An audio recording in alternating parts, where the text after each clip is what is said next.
Hello everyone, welcome to this week's life and death section. In this section, we'll look at a very common situation that is usually a result of a 3-3 invasion. So let's take a look. Black decides to play 3-3 invasion. White blocks. Here, instead of white extending once more, like most AI would suggest these days, white decides to play the old style Joseki, which is fine in my opinion. It shouldn't, I mean, AI does not like it, but it shouldn't really affect us as human players, as amateurs. Our win rate really should not depend on this. So white extends once more, and now as for human players, I highly recommend you to crawl once more, just to make it easier to master for this corner. Now white cannot allow this Hane, so he extends,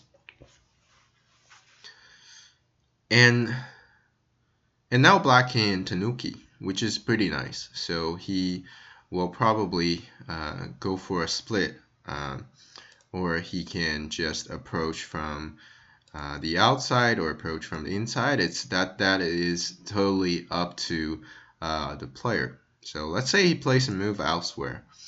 What is the situation in this corner, right?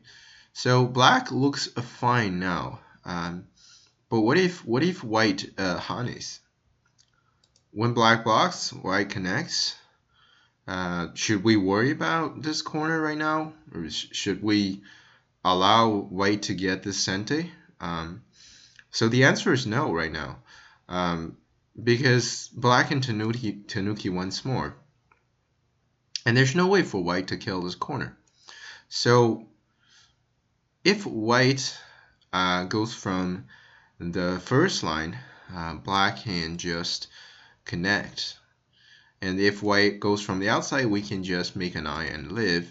And if white tries to come into the vital point, we can crawl once more.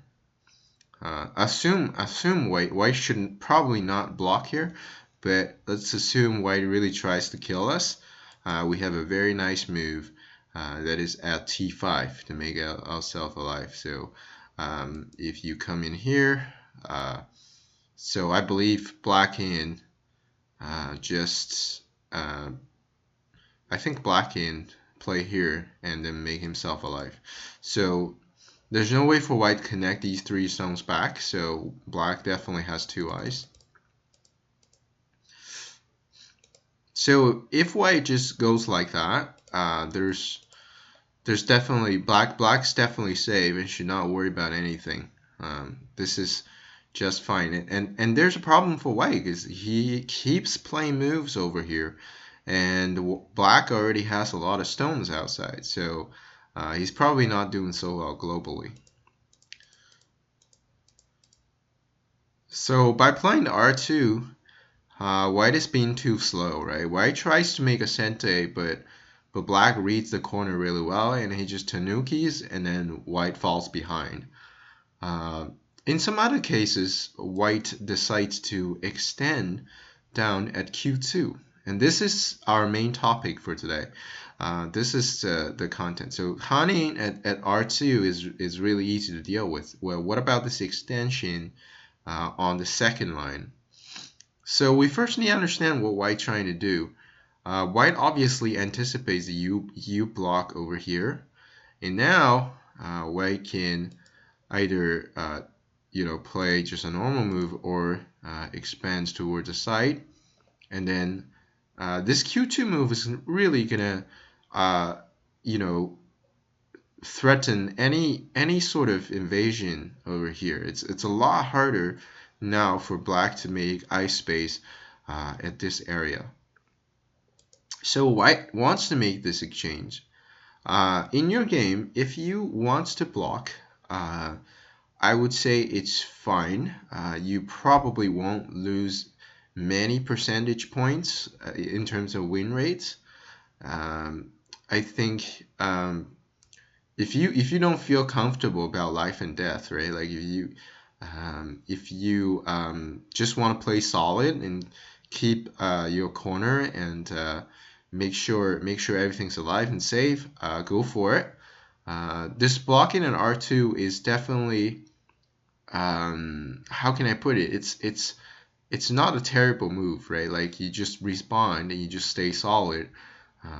If you are not so comfortable with life and death and reading, go ahead and block your corner. This is fine. White obviously got what he wants, right? He can go ahead and well, basically, as I point out, the Q2 stone is very strong towards the outside. But today we're going to introduce an alternative that is for black to surprisingly Tanuki. Black just keeps playing elsewhere.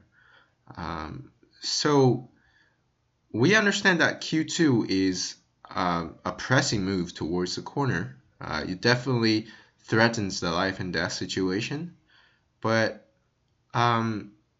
we have to realize it's a second line extension, so it's a second line stone very early in the game as well. So if white now really just focusing there, just like put all his attention towards the corner, what he can do is to jump in at S2. When he jumps in at S2, I think black can go ahead and Tanuki again. So this is very, very interesting. And I've already made a few videos about life and death, but I think in our real games today I want to really show you that sometimes making a life is not necessarily better than just letting your group die. And then this is a good example to show you this. True, white's gonna end up with a huge corner, but at what cost? We have 5 moves outside, and white only has 1. So black turns out to be just doing fine over here. But as for our life and death content, I just want to show you that if black still wants his corner, what he needs to do is to crawl. Now, if white just, without thinking, just extend, black can now come back and make a life. So if white comes in, black can block, white turns down, and black has enough space to make himself alive. And if white goes like this, black can just block and then push. And now black can make himself alive as well. So he has enough eye space.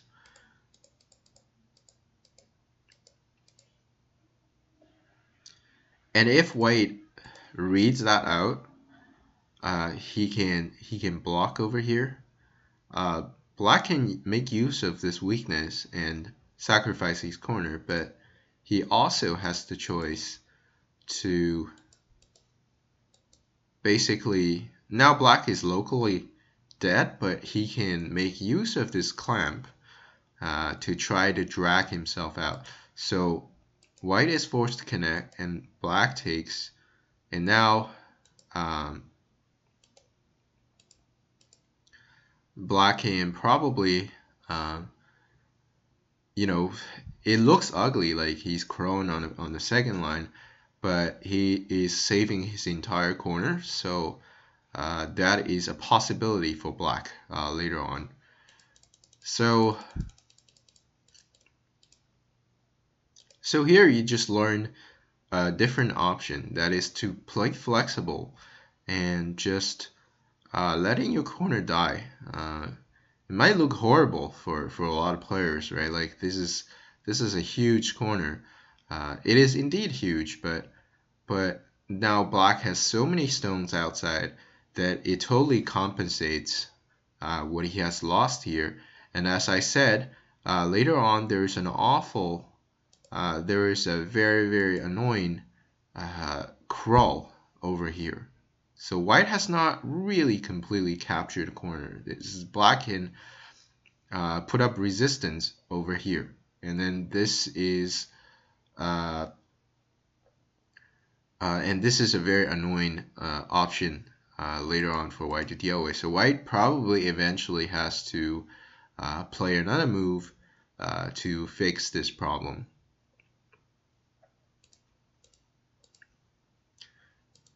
So today I just introduced you to, since I see this situation a lot in games, a lot of players would play R2.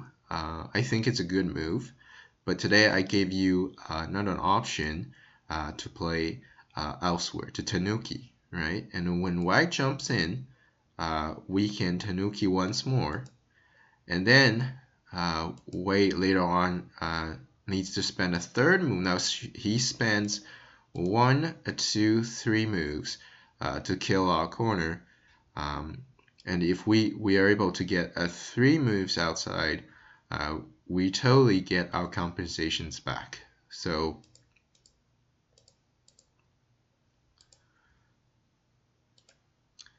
yeah, this is gonna be today's content on the life and death. I hope you liked it. If you have any thoughts about this, or you have played this in your game, you have any questions about it, feel free to comment below the video, and I will answer your comments to my best abilities. So before we end, I would like to sort of look at the exercises I left you with last time, just really quickly. These are the 4 exercises for the big pig mouth of last life and death section. So I hope you have had the time to solve at least one of them. So here I will just quickly show you guys the answer. So for the upper right corner, black, if you watch the last video, you will probably find this answer very easily. That is to go in at T18. And when white tries to make 2i, we throw in, and then there's no way for white to make himself alive. So for the problem over here, black's first move is to squeeze the ice space, which is usually a good idea for life and death problems. And now it's important that black make use of the knowledge for the big pig mouth to make white basically into a big pig mouth. And now black honeys, and then he comes in at A18, and now white is dead. So if you have not watched last video on the big pig mouth life and death, go ahead and have a look. This is just a review of it. So for the problem on the bottom, if you are Atari, this would be the wrong answer, because now white is in a very classical life shape. So the correct move is always to keep our knowledge of big pig mouth in our mind, and then try to convert the shape we see into a shape we already know. White is forced to basically connect, and we honey from the other side. And now white is into a big pig mouth, and we're all super familiar with, that is to squeeze the ice space and then come in at the vital point. And then when white is trying to make 2 eyes, we have this very well-known throw in. So that's the answer for the left lower corner. And then lastly, the most difficult one is for white to play first here and try to make himself alive. So if you remember what I talked about last time, extending a T5 so you can make a ko. And then the way you do it is to basically play like this as white, and you have a ko. But we probably have a better choice. That is to make ourselves clean alive. So the answer to the question is actually to squeeze. Um, Now black is forced to uh, basically do something. This is a sente, so black needs to protect his stone. So if he protects this way, white can extend. If black tries to capture, now white successfully get the R1 in sente, and now he can make himself alive like this. Now this is not big pig mouth anymore, because now white is able to make himself alive like this. So it looks like black has to sort of not let white to get R1 in sente. So he decides to maybe connect. White now honeys, and then black has to block this connection towards the outside. And now white can play the tiger's mouth. Well, you might be really confused, like isn't this once again like a big pig mouth? But when blacks throw in, white does not have to capture anymore. If you capture, well, yes, for sure this is dead again. But it turns out the white has this option to get the vital point and then make himself alive. And this is amazing. Black throws in another stone, the vital point. Very good move, but does not work in this case. Right? It looks like all white stones are not connected and there's a weakness over, but there's no way for black to kill this group. What about black extends? If black extends, white can now first make an eye over here, and it turns out this T3 is also an eye. So white now has two eyes, and black cannot fill in. Black cannot fill in like this, because we can just capture, and if black goes back, we can connect over here and make ourselves alive. So I hope you have found the answers to a few of these problems. If you did, I would like to congratulate you on your hard work. I think these problems are very good. It really serves as a great review for the big pig mouth from the last time. So very good knowledge. This week I've also left you with a few exercises. So let's take a look at them. So these are not necessarily related. Well, they're not related to today's talk on the AI the AI Joseki. These are just very random but very interesting life and death problems that you can just for you to solve for fun during the week. So yeah, as you can see, the levels are marked in the case for the corners. It's always a black to play first. Sorry, except basically this one on the top left. So the three corners over here are basically black plays first, and then tries to kill white. And then this corner is the opposite, so white plays first and tries to kill black. And the level of difficulty are as shown with the marker. So we will reveal the answers next in the next life and death section. So have fun solving them, and I will talk to you guys next time.